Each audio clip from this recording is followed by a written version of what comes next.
Hello, everyone. Welcome to Nails and Beauty Talk, NFTs, crypto, and Web3. I'm your host, Asia the Bird. To have a very special guest with me today, she is the CEO and founder of KRWN Studio, a Metaverse fashion house. Please welcome Amina. Hello, Amina, and welcome to the show.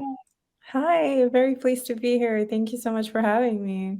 Yes, absolutely. But I definitely want to kick off this interview by asking, where are you originally from, and tell us a little about your upbringing. Yeah, of course.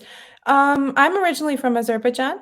Hmm. I'm very proud to be where I'm from, but I have a very international background at the same time. Hmm. I was born in New York. I lived for the majority of my life in Dubai, but I still stay true to being from Azerbaijan. So that's a Hmm. little bit about me. Currently, I'm also in Milan because that's where I studied for Hmm. my college years, and then I just ended up staying there for a bit. So yeah, I'm a little bit all over the place. All these continents are my home. Yeah, that's really, really amazing.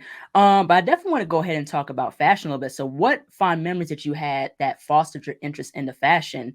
Did you have any prior interests before you got into fashion?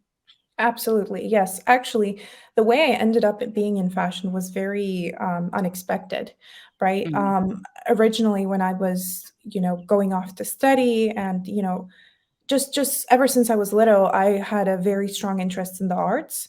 Mhm. Particularly in fine arts. I've been painting and drawing since I was 6 years old. Mhm. And yeah, and that was kind of like being creative was a big part of my identity.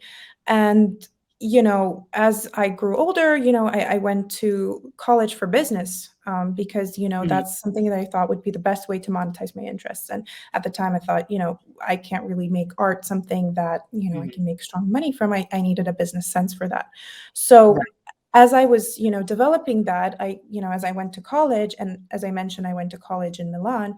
Milan Mhm. is the center of fashion, in my opinion. It Right. has such a strong legacy in craftsmanship, Mhm. in essentially just, traditional arts, right? And Right. everywhere from the opera to like fine art, it's just Mhm. masterpieces everywhere.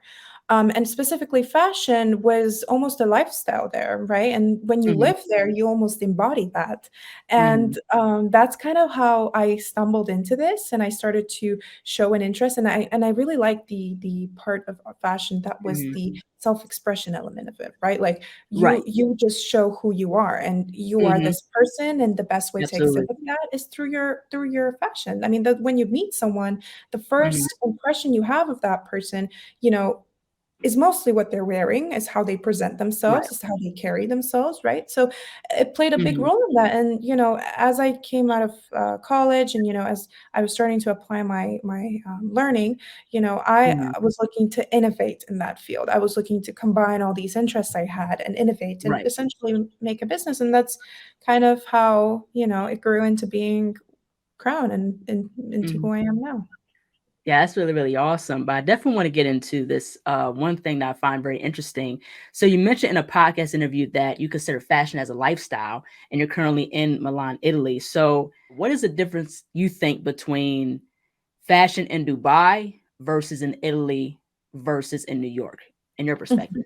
Yes, this is actually a really good question because, we all develop. We're a very connected world right now because of Mhm.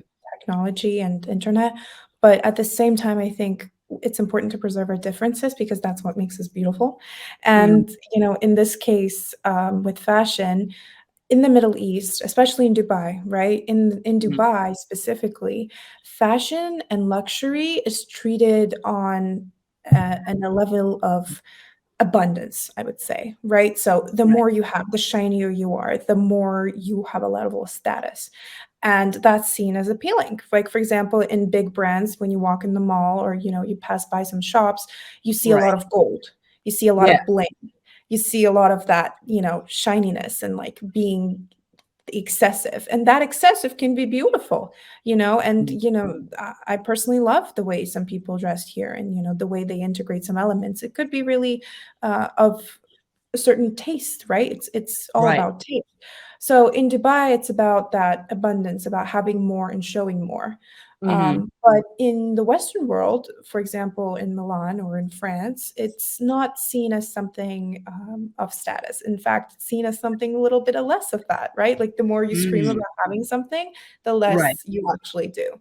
So in Milan, for example, you're all about the simplicity. You're all about the minimalism, all about the state of the art, kind of, the cut, the elements of the fabric that is like constantly being highlighted in the stuff they wear.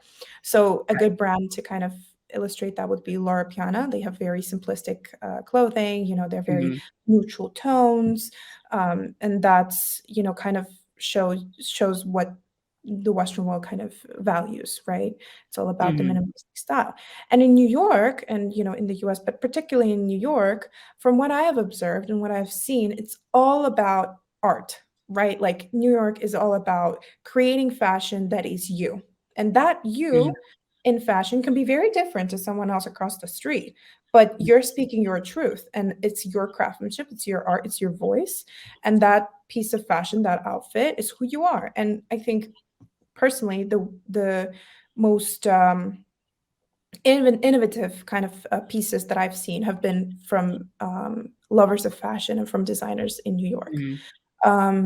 And it's all very different. It's you can range from simplicity to abundance to Right. something crazy and innovative. It's like everywhere. Mhm. But that's the beauty of it, right? It's all about having everybody's voice heard and everybody's vision, realized. And I love that. So Mhm. that's something I've noticed across all the three places.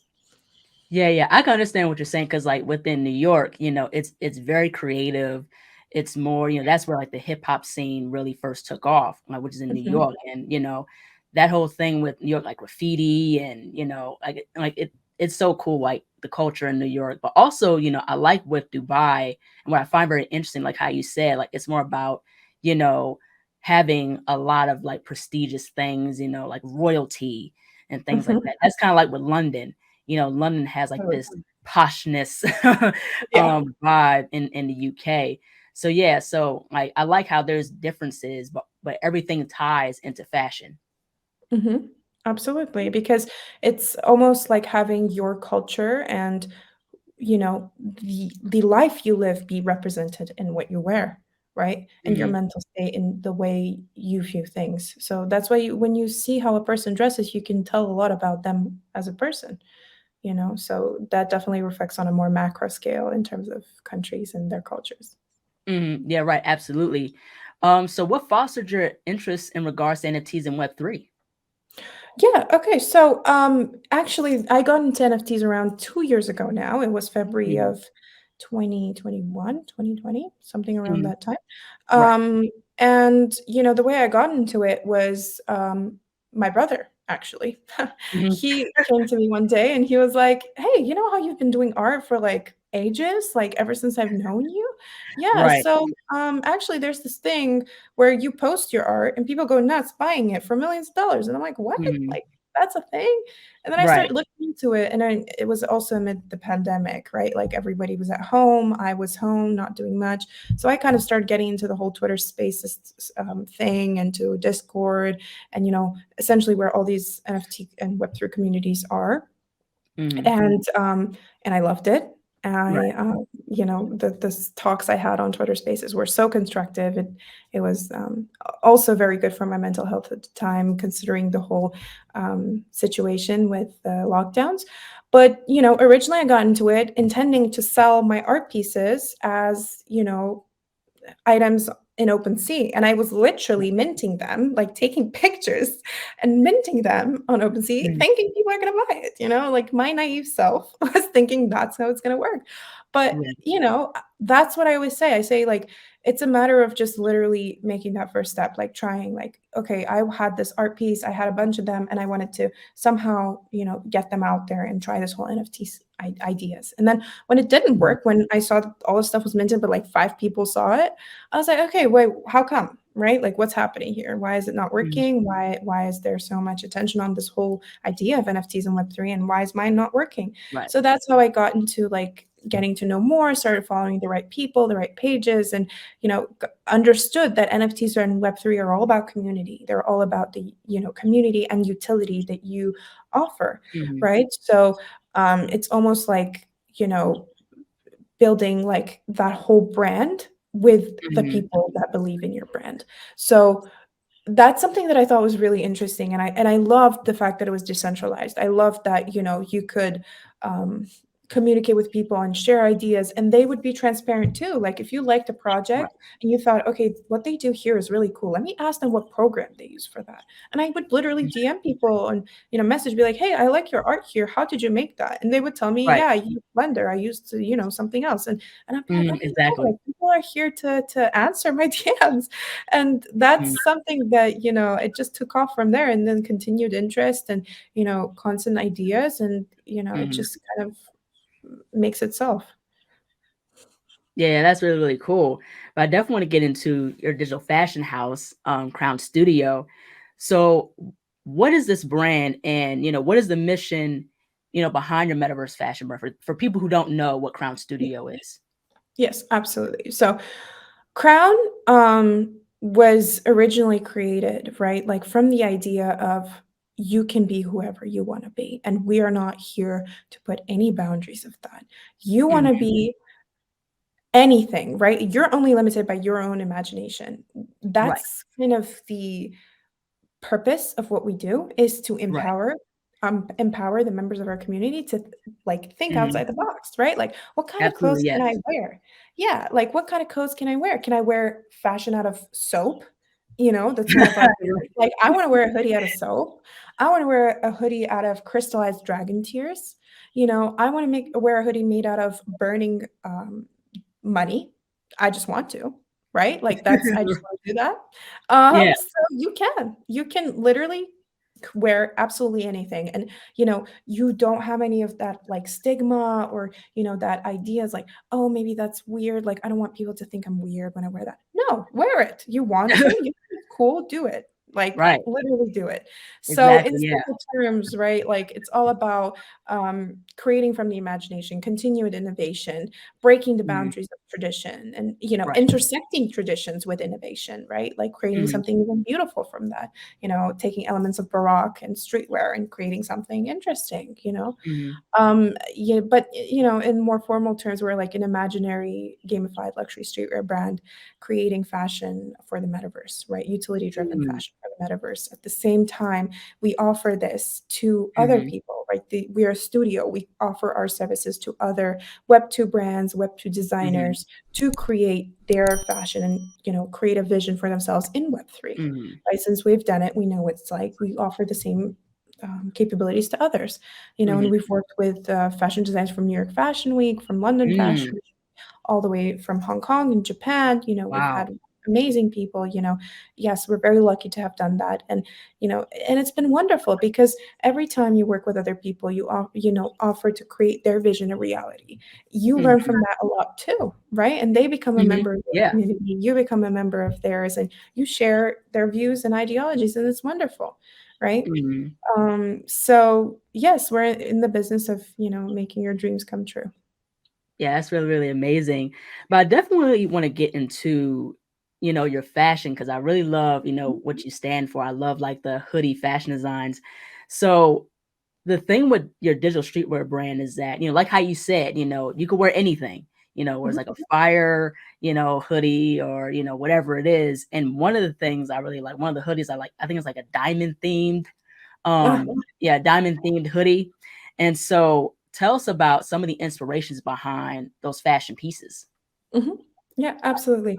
So the way it works, we have started to, promote one of our collection lines. So the way we do it is we take a piece. So for instance, the hoodie line, right? So Right. our debut collection of 191 pieces, the whole collection is segmented into four different rarity levels: silver, gold, platinum, and diamond. Mhm. And as you go up the list, it gets more and more rare, right? Right. So on a randomized mint, you essentially have the ability to take your chance and see which one you get. Right. And yeah, so they're all these different rarity levels are distinguishable by their features. So if you've got 2D prints and 2D kind of elements, that's silver, and then 3D applications are gold, and etc. Right. So yeah, I mean, we've started with hoodies because it was like a statement and signature piece of streetwear, and that's kind of how we wanted to enter. Our aesthetic in general is very cyberpunk themed. Wow. Futuristic, cyberpunk, kind of outsider, breaking the rules kind of idea, and that's how I kind Right. of try to market it. And yeah, so every design essentially is like reflective of who you are, right? Like you take your chance, you pick it, you get an additional AR filter on Snapchat, Zoom, and other platforms, and you can wear it on your meetings, to promote kind of who you are, and can kind of bring that element of Web3 world, virtual world into your everyday life, right? So yeah, so that's kind of that's our first collection. We're going to keep designing and keep launching collections of other pieces, hats and shoes and pants and all over the place. But it's going to have the same kind of theme, which is a certain number of pieces in different rarity levels, and yeah, and each design, by the way, has 10 different colors, right? So if you have say dragon tier hoodie, right? There's one in yellow, there's one in red, in pink, in all rainbow colors, right? And and people that have the same design in a different color, it kind of brings their community a little closer. That was the That's really original cool. intent. Yeah, so like, oh, you're a dragon hoodie too? Me too, but I'm yellow, and what are you? Oh, cool, I'm purple. That's Right. cool, right? Yeah, so that's something we tried to kind of do to better integrate our community and offer something that brings us all together. Wow, wow. I definitely want to get into the tokenization aspect of things. So you have a token called Crown. So I definitely want to go ahead and ask, like, how have you been able to apply DAO, especially tokenization? And especially what are some of the things that your holders get, in regards to, having one of your pieces, but also having, the coin crown as well. Yeah, so actually, this is something that we've noted as part of our roadmap. So, because we've announced that we're going to drop the hoodie collection, but it's not something that we're doing at the moment because of the market conditions, and something we wanted to best strategize in terms of getting the most attention in it. But it's something we're definitely going to do, and we're already building the second product line for Crown. In terms of the token, it's definitely going to be there because we want to decentralize the brand. We want to bring in an element of decentralization into luxury and show that that's something that you can do, right? Like in fashion, Right. usually people like to keep the air of mystery and, keep things under wraps. But this is something I think that we want to kind of set the standard. Like, no, you can create together with your community. You can share decision making with your community and be a whole DAO, and it can still be a luxury streetwear fashion brand, right? So it's Exactly. something we're making active steps towards, but everything is one at a time. And one of the main utilities that we offer in our actual collection, right? As Startups, we offer merch, we offer a ticket to events ranging from New York Fashion Week, to after parties all over the world. Wow. Yeah, we're planning to host some panel talks with some experts, some yacht parties in Dubai, Wow. and discounts. So, it's all over, like the utilities, everything that you can really imagine. And yeah, it's all about having, and as well, these utilities will be adjusted according to our community. What we plan to do as well, closer to the launch of our collection, is to have polls up and say, which one do you like more? What do you actually want as one of your utilities, right? Like, we Right. don't want to decide for you. You are going to benefit from this. What do you want, right? Yeah, right. Yeah, absolutely. Yeah. So that's kind of, what we're trying to make, and that's our presence in the space and who we are. Mm. Yeah, that's very, very cool. But I definitely want to switch gears and talk about Digital Fashion Week. So, in your perspective, what has been your experience participating in Digital Fashion Week? But also, what's the difference between Digital Fashion Week and like in real life Fashion Week, like New York, Paris, Milan? Like, what's the difference between the two? Mhm. Yes, so exactly, we participated in both, in September of 22, and it Mhm. was a very hectic week, but, it was Right. crazy, but it Mhm. was amazing. I mean, if you told me that I would be in Fashion Week 4 years ago when I was just coming to Milan and learning about Right. fashion, I would have told you you're crazy. I would have been like, There's no way, like, are you Right. joking?" But, Exactly. yeah, I mean, we did that, and it was Mhm. amazing. Um Unfortunately, I because I am in Milan and, the Digital Fashion Week was in New York, um, Mhm. in terms of, like, the event and after parties and everything, I couldn't make it on time for the actual runway, but I Mhm. did see photos after, and it was beautiful. Wow. In terms of the digital show, which is what we did, we put up one of our pieces, one of our hoodie pieces as, like, a runway piece, and then, people Ooh, had the AR filter to try on. It was lovely. There was good people showed up and people were interested. Digital Fashion Week NYC is mhm. growing a lot, and now they have a show in Mm. London as well. So, and they're partnering up with big projects. It's wonderful, and I love that they brought in something of almost traditional in the fashion Mhm. world into the digital, and Mhm. they've done it quite well, in my opinion. Of course, Wow. it's only growing, and that's always a good sign. So I really look forward to seeing what they have to offer soon. Mhm. With the London show as well. But the New York Fashion Week was in World Trade Center, and for that one, I was in Mm. presence, and it was wonderful, right? Like we had our Really pieces up cool. on these amazing screens, and people would just walk by and be like, "This is real. Like this is something that I can wear." I'm like, "Yeah, you can." Like, literally, this is something we had one of our butterfly hoodies, so it was like a hoodie made out of tree bark and butterflies floating Wow. all over it. Yeah, and people were like, "No way I can wear butterflies. Like, are you joking? Like, these butterflies are gonna follow me?" I'm like, "Yeah, they're gonna follow you. They're part of your fashion. That's part of the Wow, clothing." that's really cool. Yeah, and that's kind of what they kept saying, and they liked it, and at the same time, we had Mhm. other talented designers that were creating, like, physical Mm. fashions and had the runway of these people wearing the fashion, the real fashion as well Mhm. as the digital fashion. So it was a really good Mhm. combination of like bringing in designers from the 100% digital, just like us, and then Right. just the regular Mhm. real life fashion, and as well as brands that combine both, which Mhm. I thought was really innovative, and I hope to see that more in the space. I hope to see Mhm. traditional and like bigger named fashion houses kind of integrating those two elements because you Mhm. know as we go down this rabbit hole, there's more and more people just finding ways to integrate the Mhm. digital, and I think that the Right. quicker they do it, the more they can benefit from it. So Mhm. it was another fantastic event. I met fantastic people, talented designers, creatives, and as we mentioned earlier in New York, like it was creatives from all over the place, and I love Mhm. that. I like different people, I like people with a different vision, and Mhm. it was amazing. I would definitely, recommend to, Mhm. attend another one. We did a giveaway actually for the tickets of the Ooh, event. Yeah, so um, wow. yeah, it was awesome. Yeah, and that's the thing, like, when you're surrounded by creatives, you're able to work with people that are just like you that have the same interest, especially within fashion, and that's the thing that I really like. Because I remember me and you was on a Twitter Space, I think it was like a panel discussion that Dress X was hosting, and, you guys were talking about, NFTs and about, Metaverse fashion, and I like how Metaverse fashion is getting popular now, especially how it's combining AR, and, digital and, especially in real life, so, Mhm. VR and AR is really taking off in regards to metaverse fashion.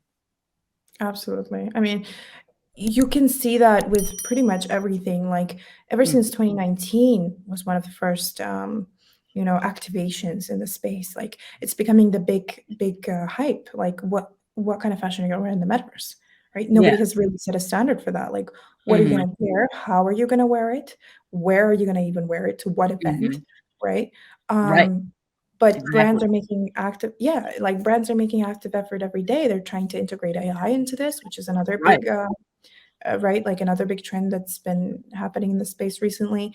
And it's all about, I think, like just creating, right? Like building your product, building what you actually believe to be something Mhm, that is worthwhile and mhm, presenting it. And I think that the space is very, very collaborative, very mhm, uplifting. Projects will support each other, and if you put it mhm, out there, people will help you promote it and get it out to everywhere. mhm, So it's definitely, and DressX does something along those lines, right? They bring in mhm, designers from all over. They work with big names as well as smaller time designers. mhm. So it's something that I think is very a big opportunity for people. And that's the thing with your brand. That's what I like about your brand because you're breaking barriers and really establishing metaverse fashion. And like, yo, like you can be walking down the street and wear the hoodie. You know what I mean? Like I said, the AR, and the mixing with the in real life, and that's what you guys are doing, especially with dress sex, like how we talked about before, especially Artifact. They're doing that as well. With the heads, and I find that to be really really cool. So I just like how, Web3 is expanding to different facets, not just with NFTs alone, but it's also with Metaverse. You got Decentraland, you got Sandbox, Mhm. so stuff is really, taking off. And, I like how people are becoming innovators in the Web3 space in general. Absolutely, absolutely, and that's what this is important because we're in such a tender stage of growth, right? Right. Like, it's all about bringing in that talent, continuing Mhm. innovation, continuing collaboration, because Yeah, absolutely. in the process, you come across a bunch of, like, findings that you would never come across, right? In another kind of, Absolutely. Yeah. if you thought about it yourself, you probably been like, "Nah, like, I would never come across something." Like, I wouldn't Right. have thought about, like, mid-journey kind of fashion, right? Like, Right. who thought Exactly. of that, like, a year ago? But it's Mhm. something that, the more you try, the more you make an effort, the more you will be glad you did. So Mhm. Yeah, absolutely. And also touching on AI. AI is getting big whether, we like it being here or not. It's going to yeah, grow anyway. You know what I mean? Chat absolutely. GBT is already, getting big. I think from my understanding, I think Microsoft bought Chat GBT. They did, yes, Yeah, and bought, they valued it mhm, at a couple of billion, right? Or they're I think trying to I'm not buy it. sure. I'm not sure if they actually did, but, Mhm. have you tried it? Have you tried ChatGPT? Yeah, I've tried it. It's very interesting. You type something, they'll give you like a whole prompt or something. Like if you're trying to write to somebody, they'll give you different ways of how to write to somebody. If you're trying to do a recipe, they'll like say if you want to do like something with baked chicken, they'll give you a whole ton of recipes. So, and that's the power with AI, especially with Twitter space. I find with AI is that before you kind of say anything, like, they'd be a second ahead just typing what you say in the closed caption. Literally. It's Yeah. crazy. It's insane, and it's, like, literally does the thinking for you, like, if you don't feel like writing an email today, just write the point that you're trying to make, it does it for you. Yeah, If you're not lazy already, you're gonna become lazy with this, yeah. but it has massive potential, like, Mhm, absolutely massive, and, usually when you try different kinds of, AI, mhm. there's one for everything now. There's one for Right. marketing collateral, for graphics, for, Mhm.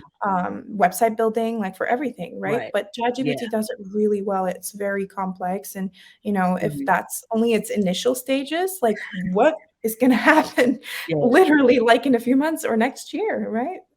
Yeah, it's gonna But be I am a nuts. big believer in AI, and I'm also really positive towards it. I think that by Yeah. AI overtaking, like, these nitty-gritty kind of, Mhm. things that take a bunch of your time, right? Mhm. You can actually focus your mind on something that a human can do that an AI couldn't, right? Right. Something more on almost a spiritual level, like creative, like connect yourself with that being and keep Mhm. creating, right? That's Right, something that exactly. yeah, Mhm. and that's truly what humans, enjoy to do, right? And something that we are almost born to do. So, Right. once you find that purpose and you just dedicate your life to doing that and having AI Mhm. take care of all the little things that you don't wanna focus on, Yeah, it's right. wonderful, right? So, Mhm. Mhm. yeah, I definitely think it has a great future. Mm. Yeah, yeah, absolutely. But I definitely want to switch gears and talk about we live in an age of social media and sensationalism, and fast fashion has been at an all-time popularity and it's competing with high quality brands. And what I love about you as well is that you're very passionate about sustainability. So I definitely want to ask this question. What is your take in regards to social media, fast fashion, and how it's affected the fashion industry, and how important is sustainability. Absolutely. So I am a big believer in sustainability. I think it is almost a necessity, if not, it is a Mhm. necessity actually, to Right. be a sustainable brand to survive Mhm. in this industry. First of all, because in Web3, we hold people accountable for the values that we have, right? Mhm. So because we're so integrated with our communities, Right. if the community believes in the value of sustainability, which almost everyone does, Mhm. rightfully so, Mhm. um, they push that. They're like, where is your sustainable behavior? Where do we see you using products that do not consume energy, Right. that decrease the negative effects and the pollution that you contribute to the environment? Mhm. Or how do you offset it, right? Like, what do you do to help the oceans? What do you do to promote, just general sustainable behaviors, right? Mhm. And the best way that I see that being in general, the Web3 fashion space is very, Mhm. holds that true to their work.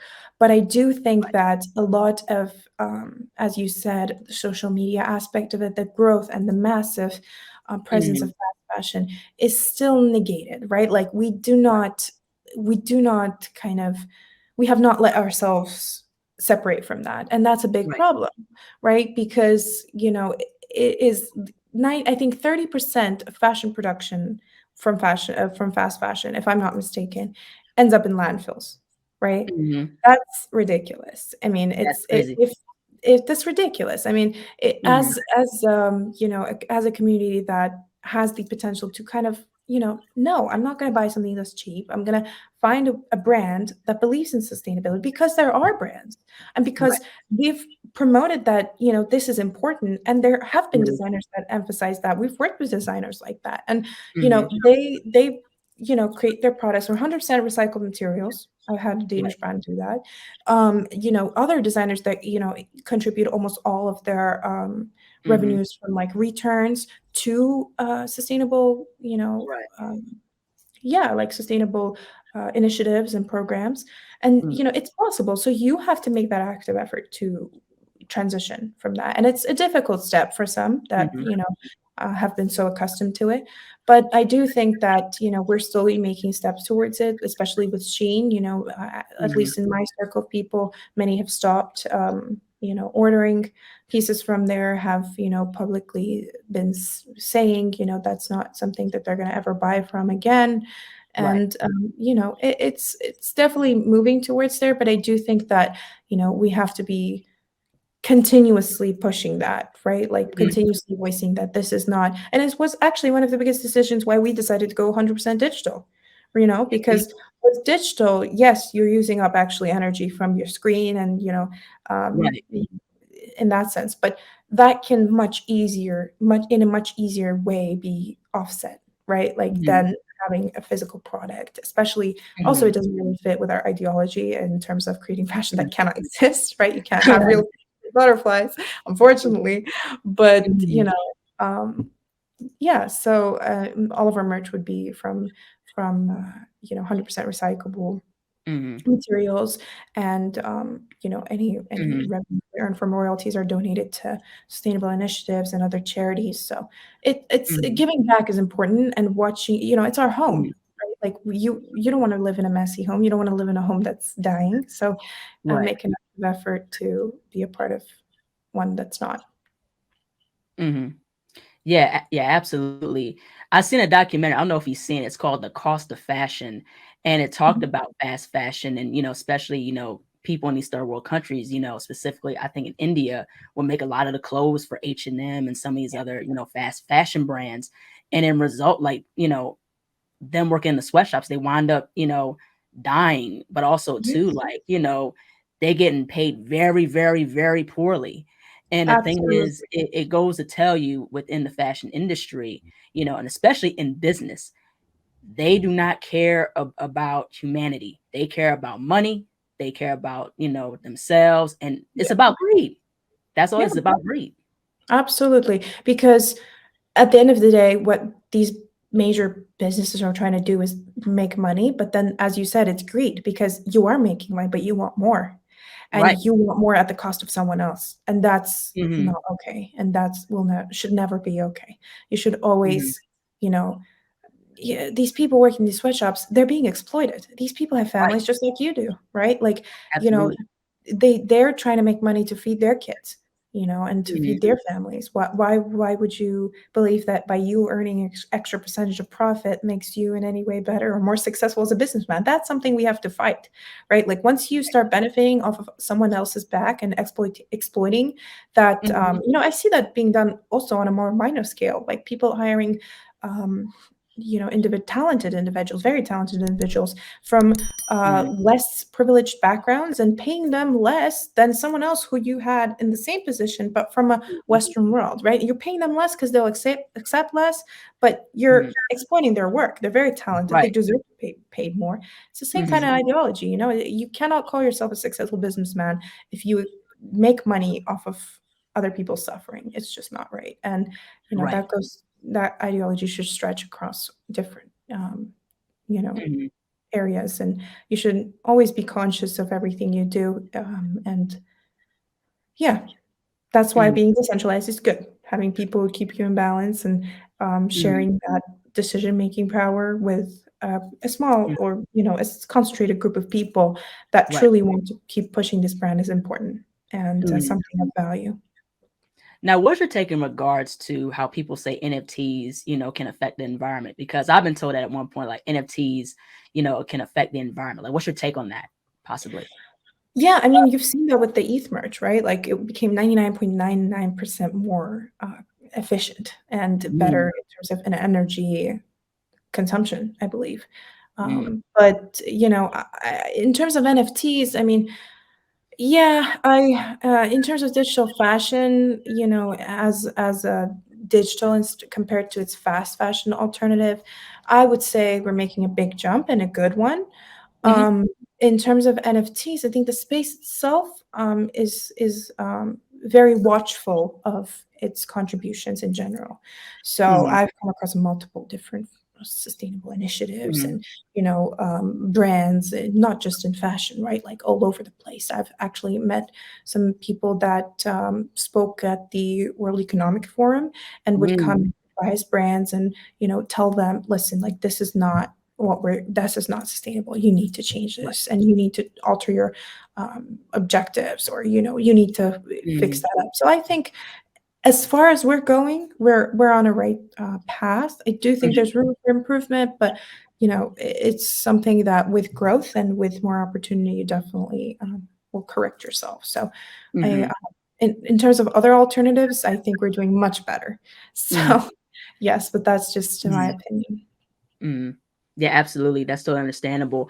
Now, with the fashion industry, it's a very cutthroat industry. With your experience being in the fashion industry, what are some things that you've learned, and how have you been able to navigate the industry? Mhm. Well, actually, this is a good question because it touches upon my past experience with working for traditional fashion houses. I had a role working as an assistant to the general manager in a luxury rug, company in Milan. It was authentic Mhm, Italian rugs, and this brand worked with big fashion houses for their mhm, interior design lines, right? Like Fendi Casa, mhm, Dolce Gabbana for the home, right? Like mhm, um, Versace home, like all these big fashion house names, but in its interior collections, right? Interior design collections. mhm, And, I often had to come in touch with people that worked in both interior design and in fashion, right? right, And then also had a couple of internships working for big fashion houses.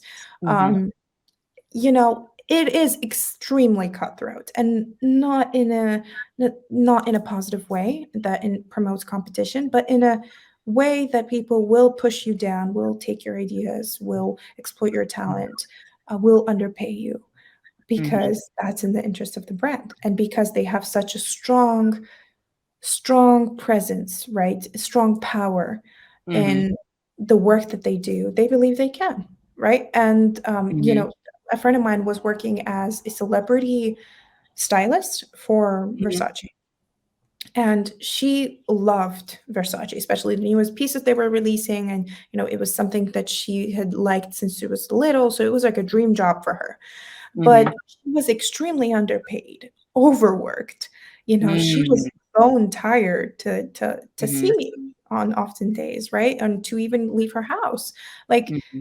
this is not healthy, right? Like, this is not something that is, it's just not right, right? Right. If somebody loves your brand and, wants to do so much for you, it's best to contemplate, give them fair compensation, give them Mm-hmm. right, environment for them to continue that, right? Because imagine how much that person can bring value to you as a brand. Right. So, in my opinion, it has been very positive working for Mm-hmm. these brands and working with these brands. They often have a sense of superiority, and Mm-hmm. I guess that comes with an element with being on top in that field and being a big fashion Mm-hmm. house name.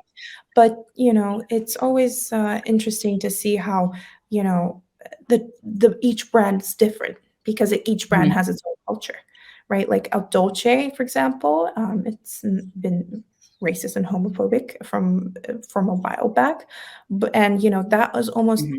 seen. I mean, not people are not racist, but they're very arrogant and have this sense of superiority. They're better than you and they don't want to work with you right now, but that they just have to because they need to.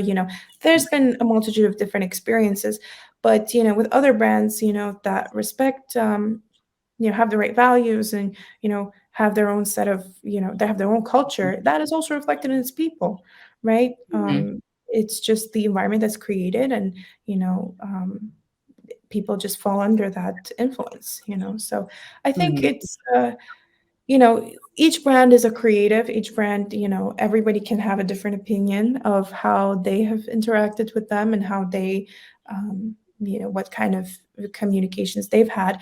But at the end of the day, if you have a belief system and that brand kind of matches that, Mm-hmm. you will wear their fashion, you will continue to support them, you will support Mm-hmm. their creative director, and Right. that's kind of how they maintain their influence. Mm-hmm. Yeah, right, exactly. But I definitely want to get into this question. So if you had a top five in regards to your favorite designers, who would they be and why? It could be either in the metaverse, in real life, or a mixture. Okay, let me see. This is a good question. Well, as a fan, I love Dior as a brand. I think what they do in terms of its creative vision is beautiful, right? Like Mm-hmm. it integrates femininity with streetwear, with avant-garde pieces. It's beautiful. Um, and basing that, I would say Christian Dior is one of my favorite designers. He was the designer that kind of introduced a new silhouette, something that was Mm-hmm. for a woman, right? Like he created all these angles, all this tight waist and this square neckline. Mm-hmm. It was something very new for its time, and I love his work and his vision. Um, who else would I say? Karl Lagerfeld is very, in my opinion, very talented man. He kept Mm-hmm. everything bold and, black and white, but, his pieces spoke for themselves in Chanel and outside of Chanel, right? Who else would I say? I used to love Balenciaga, right? I loved their pieces very much. I thought it was something very Mm-hmm. innovative, and I still do. The creative vision there is something that could perfectly align in Web3 in many Mm-hmm. ways. But they've had their own scandals, and a lot has been revealed about their marketing visions. Mm-hmm. Now, in terms of the digital world, who I really like, I would say I like Honey Love Club. She's a friend of mine, Lana. Mm-hmm. She her pieces are beautiful. Um, Mm-hmm. they're very intricate. They're very alienistic, but also soft in its tones. Some Mm-hmm. metallic here and there. Um, there's other creators that I've seen in the space that have done really well in terms of streetwear because that's usually one of the most popular fashion pieces in the space. But Mm-hmm. I've seen brands integrate like feminine pieces as well, like Lana did with Honey Love Club, right? Mm-hmm. It's beautiful. Some their art.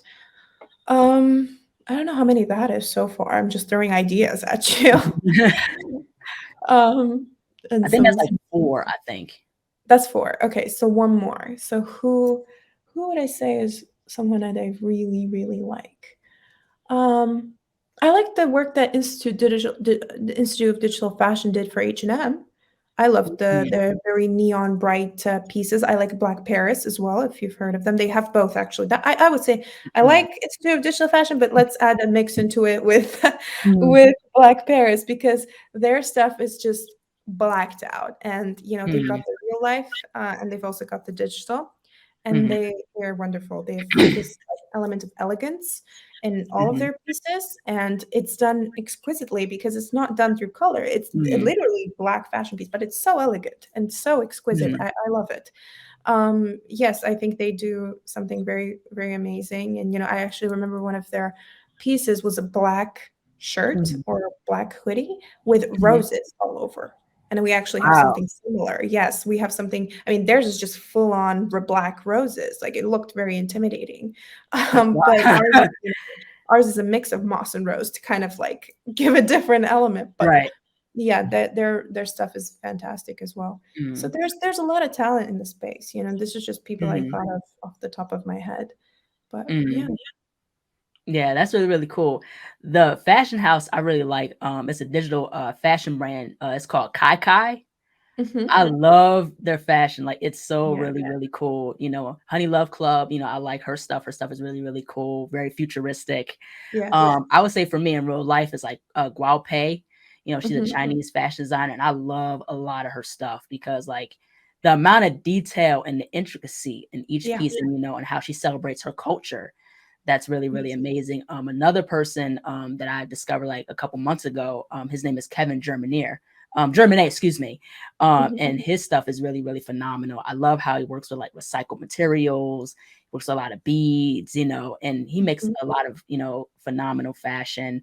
I would say another person is Alexander McQueen. Oh, absolutely. I He's love one of like, my all-time favorites. Absolutely. yeah, He is actually, and then sorry to interrupt, but he was the innovator in a traditional industry like fashion. yeah, Like, yeah, he's one of those key people. Yeah. yeah, I absolutely agree with that. Like he was a game changer. Like you look at his runways in like the late 2000s, early 2010s, those were the most, phenomenal runways, beautiful runways. Like the hills that he had, and like the butterfly, Yeah. not the butterfly. I think I'm thinking about Mugler, but like some of his other pieces was really, really cool. Or Alexander the one McQueen. with the robots and the spray painting. Yeah, the Yes. robots. Yeah, yeah, yeah. That one was really, really cool. But yeah, Alexander McQueen had a lot of good stuff, but also Mugler too. Mhm. That's what I was thinking of the butterfly piece, Mugler. Because Mugler, in the 90s, like 96, 97, 98, like those runway shows Yeah. was really, really cool, especially 97. Mhm. Totally, I agree with you. And these people are kind of like showing you that they're doing, exactly what I love about this space. They're showing you that their mind works this way and that's possible, and that's something that is a new Right. world. I often say creative people are on the boundary of what is accepted and normal and what is insane. And Mhm. they keep pushing that boundary. They keep saying, well, how about this? You would think it's insane, but I think it's art. And they Right. turn it into something beautiful. Right. And I think Mhm. that process is amazing. And having Mhm. these talented individuals keep doing that, it's beautiful, and something I you know love to see. Yeah, right, exactly. And it goes to show also fashion is just as much of an art form as anything else. You know what I mean? I like how designers, especially in the metaverse, how people are pushing, like how we said before, like the boundaries and breaking barriers. Just let your imagination go. You could wear anything. Yeah, and then I mean, where could you go if you could wear anything? I mean, just think about it, right? Like where could you go? Where could you wear? What could you wear? How could you wear it? You Yeah. know, that's kind of the value of things, is like letting yourself go of all these stigmas, all these barriers, all these things that would stop you in everyday life, and doing what you actually think is cool. Mhm, Introducing magic, introducing, you know, animals, even introducing leather, which is something we've done. We've mhm, had a piece in leather, but it's mhm, 100% digital. If you really like leather, but you think it's, you can't because it's unethical, but you can wear mhm, it digitally, right? Like, I mean, that's the beauty of mhm, things. mhm. Yeah, absolutely, exactly. Now, where do you see Crown Studio in 10 years? All right, good question.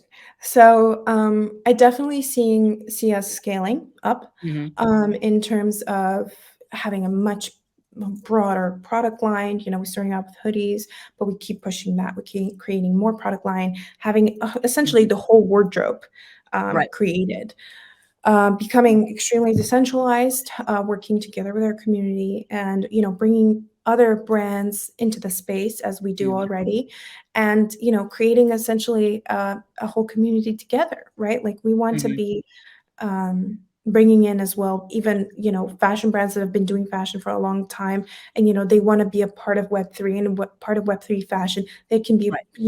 can enter with us, right, through us. Mhm.